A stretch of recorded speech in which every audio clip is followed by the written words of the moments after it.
સમતલ અરીસા વડે થતું પરાવર્તન. આકૃતિમાં દર્શાવ્યા મુજબ તીર વડે દર્શાવેલ h ઊંચાઈની વિસ્તૃત વસ્તુ સમતલ અરીસા mm' સામે u અંતરે રાખેલી છે. અહીં અરીસાની સામે રહેલ વિસ્તૃત વસ્તુનો પ્રત્યેક ભાગ બિંદુવત ઉદ્ગમ તરીકે વર્તે છે. આ રીતે મળતા પ્રતિબિંબનું સ્થાન નીચે મુજબ નક્કી કરવામાં આવે છે. વસ્તુના એ બિંદુ પરથી આપાત કિરણો an અને aq દોરવામાં આવે છે.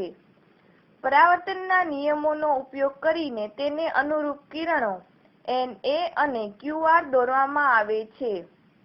પરાવર્તિત કિરણો na અને qr અપસારી હોવાથી તે પડદાની સામેના ભાગમાં નહીં મળે, પણ તેમને અરીસાના પાછળના ભાગમાં લંબાવવાથી a' બિંદુએ છેદે છે, જે આકૃતિમાં દર્શાવેલ છે. આમ બિંદુ A નું આભાસી પ્રતિબિંબ a' સ્થાને મળે છે.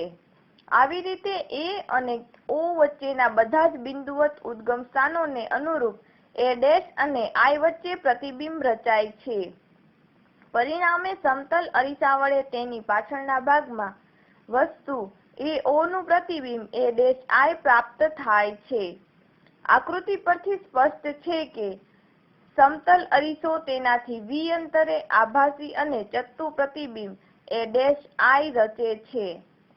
અરીસાની સામે જેટલા અંતરે વસ્તુ AO રાખેલી હોય તેટલા જ અંતરે અરીસાની પાછળના ભાગમાં તેનું પ્રતિબિંબ a' I રચાય છે. પ્રતિબિંબનું કદ વસ્તુના કદ ઊંચાઈ જેટલું જ હોય છે, પરંતુ તે ઉલટાયેલી પાર્શ્વીય વ્યુત્ક્રમણ બાજુ દર્શાવે છે.